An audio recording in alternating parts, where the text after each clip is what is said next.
Okay friends, ಕ್ರೋಮ್ಗೆ ಹೋಗಿ ಕ್ರೋಮಲ್ಲಿ Karnataka bank ಅಂತ search ಮಾಡಿ.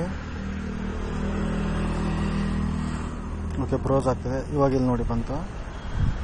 ಇಲ್ಲಿ ಲಿಂಕ್ ಇದೆಯಲ್ಲ, ಇದು ಕರ್ನಾಟಕ ವೆಬ್ಸೈಟ್ ಆಫೀಸಿಯಲ್ ಲಿಂಕ್. ಅದ್ರ ಮೇಲೆ ಕ್ಲಿಕ್ ಮಾಡಿ.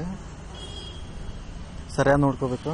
Karnataka bank.com official website link ಇವು. ಅದ್ರ ಮೇಲೆ ಕ್ಲಿಕ್ ಮಾಡಿ. ಓಕೆ, ಇವಾಗ ನೋಡಿ ಡಿಸ್ಪ್ಲೇ ಓಪನ್ ಆಯಿತು ಕರ್ನಾಟಕ ಬ್ಯಾಂಕಿಂದು. ಅದರಲ್ಲಿ ರೈಟ್ ಕಾರ್ನರ್ ಬಂದ್ಬಿಟ್ಟು ಇಲ್ಲಿ ಲಾಗಿನ್ ಅಂತ ಒಂದು ಆಪ್ಷನ್ ಇದೆ.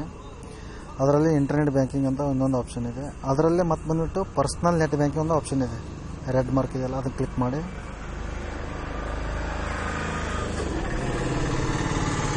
ಇವಾಗ ನಿಮ್ಮ ಇಲ್ಲಿ ಯೂಸರ್ ನೇಮು ಎಂಟ್ರಿ ಮಾಡಿ. ಯೂಸರ್ ನೇಮನ್ನು ಎಂಟ್ರಿ ಮಾಡಿ. ಇಲ್ಲಿ ಕೆಳಗಡೆ ಕ್ಯಾಪ್ಷಾ ಇದೆ, ಆ ಕ್ಯಾಪ್ಷಾನ ಎಂಟ್ರಿ ಮಾಡಿ. ಎಲ್ಲ ಕ್ಯಾಪಿಟಲ್ ಲೆಟ್ರಲ್ಲಿದೆ, ವಿತ್ ನ್ಯೂಮರಿಕಲ್ ಇದೆ.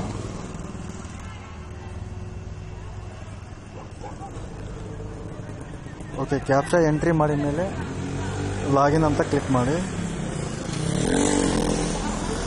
ಓಕೆ, ಇವಾಗ ಇಲ್ಲಿ ನಿಮ್ಮದು ಇಮೇಜ್ ಪಿಕ್ಚರ್ ಆ ಬಾಕ್ಸನ್ನು ಕನ್ಫರ್ಮ್ ಮಾಡ್ಕೊಳ್ಳಿ. ಆಮೇಲೆ ಇಲ್ಲಿ ನಿಮ್ಮ ಪಾಸ್ವರ್ಡ್, ಲಾಗಿನ್ ಪಾಸ್ವರ್ಡನ್ನು ಎಂಟ್ರಿ ಮಾಡಿ.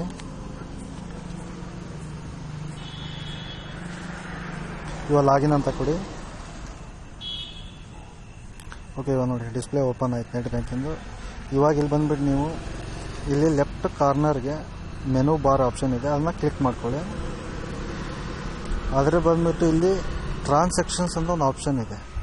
ಓಕೆನಾ, ಟ್ರಾನ್ಸಾಕ್ಷನ್ಸ್ ಅಂತಂದು ಅದನ್ನು ಸೆಲೆಕ್ಟ್ ಮಾಡ್ಕೊಳ್ಳಿ. ಅದರಲ್ಲಿ ಬಂದುಬಿಟ್ಟು ನೀವು ಇಲ್ಲಿ ನೋಡಿ ಬೆನಿಫಿಷರಿ ಮ್ಯಾನೇಜ್ಮೆಂಟ್ ಅಂತ ಒಂದು ಆಪ್ಷನ್ ಇದೆ. ಓಕೆನಾ, ಬೆನಿಫಿಷರಿ ಮ್ಯಾನೇಜ್ಮೆಂಟ್ ಅದರ ಮೇಲೆ ಕ್ಲಿಕ್ ಮಾಡಿ.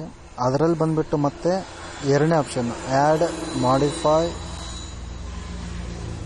ಮಾಡಿಫೈ ಡಿಲೀಟ್ ಬೆನಿಫಿಷರಿ ಅಂತ ಆಪ್ಷನ್ ಇದೆ. ಅದನ್ನು ಸೆಲೆಕ್ಟ್ ಮಾಡ್ಕೊಳ್ಳಿ.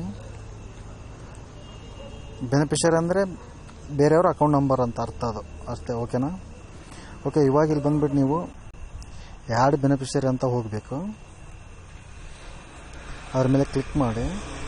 ಇವಾಗ ಇಲ್ಲಿ ಏನೇನು ಇದೆಯಲ್ಲ ಎಲ್ಲ ಆಪ್ಷನ್ಗಳನ್ನು ತುಂಬಬೇಕು, ನೀವು ಫಿಲಪ್ ಮಾಡಬೇಕು. ಏನೇನು ಕೇಳ್ತಾ ಇದೆ ಅದನ್ನು ಸ್ವಲ್ಪ ಸ್ಕ್ರೋಲ್ ಮಾಡಿ. ಇಲ್ಲಿ ನೇಮನ್ನು ಎಂಟ್ರಿ ಮಾಡಿ. ಬೇರೆಯವ್ರ ಅಕೌಂಟ್ ನಂಬರನ್ನು, ಅಕೌಂಟ್ ಹೆಸರನ್ನು, ಅಕೌಂಟ್ ಹೋಲ್ಡರ್ ನೇಮನ್ನು ಎಂಟ್ರಿ ಮಾಡಿ.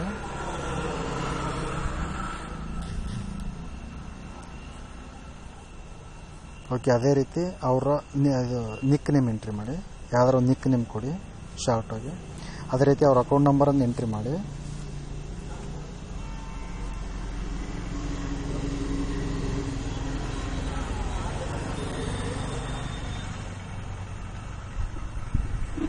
ಓಕೆ, ಇನ್ನೊಂದು ಸಲ ಇಲ್ಲಿ ಅವ್ರ ಅಕೌಂಟ್ ನಂಬರನ್ನ ಕನ್ಫರ್ಮ್ ಮಾಡಿ ಎಂಟ್ರಿ ಮಾಡಿ.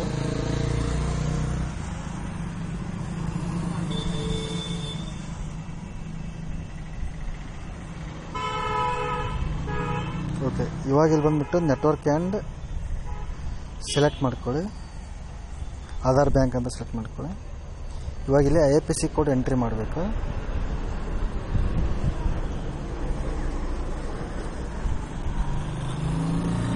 IFSC ಕೋಡ್ ಕರೆಕ್ಟಾಗಿರಬೇಕು.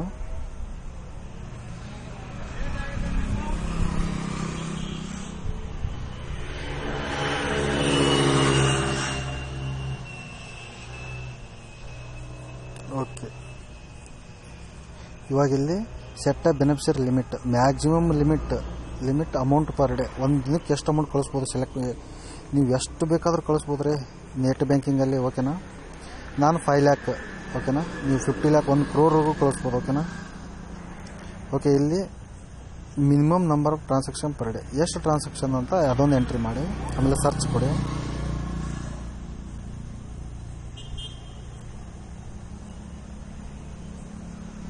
ಓಕೆ, ಇವಾಗ ನೋಡಿ ಬ್ಯಾಂಕ್ ಆಫ್ ಬರೋಡಾ, ಬ್ಯಾಂಕ್ ಹೆಸರು, ಆಮೇಲೆ ಬ್ರ್ಯಾಂಚು ತೋರಿಸ್ತಾ ಇದೆ, ಆಮೇಲೆ IFSC ಕೋಡ್ ಎಲ್ಲ ಓಕೆ ಇದೆ.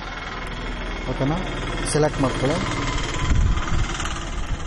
ಓಕೆ, ಸೆಲೆಕ್ಟ್ ಆಯಿತು. ಇಲ್ಲಿ ನೋಡಿ ಅಡ್ರೆಸ್ ಎಲ್ಲ ಕೆಳಗಡೆ ಬಂತು, ಬ್ರ್ಯಾಂಚು ಬಂತು. ಓಕೆನಾ. ಓಕೆ, ಸ್ವಲ್ಪ ಕೆಳಗಡೆ ಬನ್ನಿ. ಇವಾಗ ಇಲ್ಲಿ ಕಂಟಿನ್ಯೂ ಅಂತ ಕೊಡಿ. ಇವಾಗ ಇಲ್ಲಿ OTP ಬಂದಿರುತ್ತೆ ನಿಮ್ಮ ಮೊಬೈಲ್ ನಂಬರ್ಗೆ. OTP ಎಂಟ್ರಿ ಮಾಡ್ಕೊ. ಅದಕ್ಕಿಂತ ಮೊದಲು ಇಲ್ಲಿ ರಿಮಾರ್ಕ್ಸ್ ಅದನ್ನು ಫಿಲ್ ಮಾಡಿ, ನೋ ರಿಮಾರ್ಕ್ಸ್ ಅಂತಂದು. ಆಮೇಲೆ ಇಲ್ಲಿ OTP ಬಂದಿದೆ, OTPಯನ್ನು ಎಂಟ್ರಿ ಮಾಡಿ.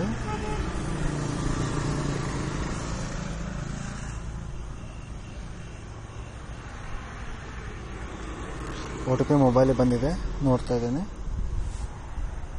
ಎಲ್ಲಿದೆ OTP? ಓಕೆ, ಇವಾಗ ಎಂಟ್ರಿ ಮಾಡ್ತೀವಿ ನೋಡಿ OTP ಫ್ರೆಂಡ್ಸ್. ಓಕೆ, ಇವಾಗ ಕನ್ಫರ್ಮ್ ಡೀಟೇಲ್ಸ್ ಅಂತ ಕೊಡಿ.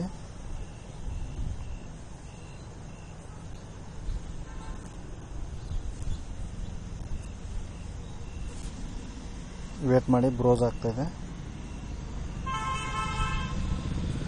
ಓಕೆ, ಇಲ್ಲಿ ನೋಡಿ ಫ್ರೆಂಡ್ಸ್, ಪಾಯಿ ಬೆನಿಫಿಷರಿ ಎರಡು ಒಂದೇ, ಅದು ಬೇರೆಯವ್ರ ಅಕೌಂಟ್ ನಂಬರ್ ಅಂತ ಅರ್ಥ ಅದು. ಓಕೆನಾ? Added successfully will be enabled after 30 minute of cooling period. ಇವಾಗ ನಾವು ಈಗ ಅಪ್ಲೈ ಮಾಡಿದ್ದೇವಲ್ಲ, 30 ಮಿನಿಟ್ ಆದಮೇಲೆ ಈ ಅಕೌಂಟ್ ನಂಬರ್ಗೆ ನಾವು ಅಮೌಂಟನ್ನು ಕಳಿಸ್ಬೋದು ಅಂತ ಹೇಳ್ತಾ ಇದೆ. ಓಕೆನಾ? Okay, for newly activated beneficiary is Rs50,000. ಆ transaction can be done during from first 24 hour. ಅಂದರೆ ಫಸ್ಟ್ 24 ಅವರ್ಲಿ ನಾವು 50,000 ಅಷ್ಟೇ ಕಳಿಸ್ಬೋದು. ಆಮೇಲೆ 24 ಅವರ್ ಆದಮೇಲೆ ನಿಮ್ಗೆ ಎಷ್ಟು ಬೇಕೋ ಅಷ್ಟು ಅಮೌಂಟನ್ನು ಲಿಮಿಟ್ ಸೆಟ್ ಮಾಡಿರ್ತಾರಲ್ಲ ಅದ್ರ ಮೇಲೆ ಕಳಿಸ್ಬೋದು. ಇಷ್ಟೇ ನೋಡಿ ಫ್ರೆಂಡ್ಸ್. ಓಕೆ, ಇವಾಗ ಆಯ್ತಲ್ಲ, ಇದು ಬೆನಿಫಿಷರಿ ಆ್ಯಡ್ ಮಾಡಿದ್ವಿ. ಇವಾಗ 30 ಮಿನಿಟ್ ಆದಮೇಲೆ ನಾವು ಅಮೌಂಟ್ ಕಳಿಸೋಣ. ಓಕೆನಾ? ಅಲ್ಲಿವರೆಗೂ